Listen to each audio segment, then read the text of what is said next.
सामंत साहेब ते तर आधीच गुलाल लावून आले. हा सरनाईक साहेब,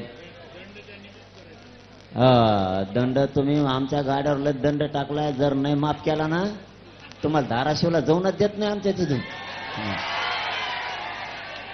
माझी एक इच्छा आहे, सगळ्या जणांनी ऐका. मला वाटतं उपमुख्यमंत्री केलं काम सगळं विखे पाटील साहेबांनी, त्यांना श्रेय 100% दिलं आणि त्यांची मंत्रिमंडळाची टीम. पण माझी इच्छा आहे उपमुख्यमंत्री साहेब एकनाथजी शिंदे साहेब आणि उपमुख्यमंत्री अजितदादा पवार साहेब आणि मुख्यमंत्री फडणवीस साहेब यांनी उपोषण सोडायला यावं. तुमचं आमचं वैर संपलं.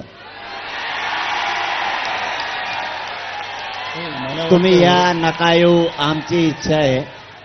ते आपण आता माझी विनंती काय, आता आपण उपोषण सोडून घेऊ. शांत बसा पोराओ, शांत बसा. हे ऐका रे, शांत राहा. उपोषण आता माझी विनंती अशी आहे, ऐका ना रे साहेब काय म्हणते. नाही आपण आता एक उपोषण सोडू आज आणि ही अंमलबजावणी आम्ही सुरू केली की एकदा माननीय मुख्यमंत्री दोन्ही नंतर मी जवळ येऊन देत नसतो. माझं पूर्ण ऐकून घ्या ना, माझं पूर्ण ऐकून घ्या, सगळं काम तुम्ही माझं पूर्ण ऐकून घ्या. आता आपल्या म्हणण्याप्रमाणे सगळे जे आर आपण तुम्हाला दिलेले आहेत, निर्णय केलेत, निर्णय प्रक्रिया सुरू केली. माननीय मुख्यमंत्री देवेंद्रजी फडणवीस साहेबांनी खरंच त्याच्यामध्ये फार प्रयत्न केले.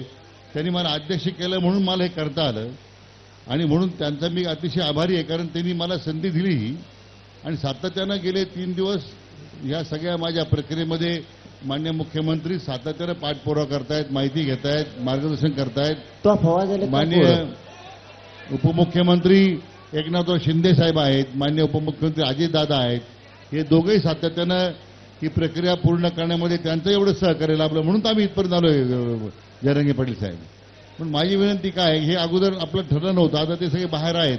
आपण जर आता उपोषण सोडलं तर माझं मत काय आहे की विनंती अशी आहे की मग मे बी एखाद्या दिवशी आपल्याला त्यांच्या सभेत भेटे घालून देऊ आपण एकदा आल्यानंतर. पण आता उपोषण सोडा अशी विनंती आहे. आमचं पोराव शांत बसणार रे, आमचं म्हणणं एवढंच आहे, ते जरी आले तरी उपोषण आम्ही तुमच्याच हाताने सोडणार. ऐका आमचं पण ऐका. आता तुमचं ऐकलं, आता आमचं पण ऐका. त्यांच्यात आमच्या मराठ्यात जी नाराजी आहे ती या निमित्ताने निघून जाईल म्हणून त्यांनी तिघांनी पण यावं. ते जर नाही आले तर ही नाराजी अशीच राहणार हे पण सांगतो. मंत्रिमंडळ उपसमितीचा मी अध्यक्ष म्हणून ते सगळे अधिकार मला दिले होते आणि तुम्हीच सगळं म्हणलं आणि ना तुमच्याच नावाने उद्या नारळ फुटणार. एक मिनिट.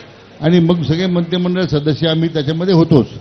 म्हणून आता निर्णय होतो म्हटल्यानंतर ते त्यांचाच निर्णय माननीय मुख्यमंत्री आणि उपमुख्यमंत्र्यांच्या लक्षात घ्या. आमची इच्छा सांगितली, येते नाहीत नका काय.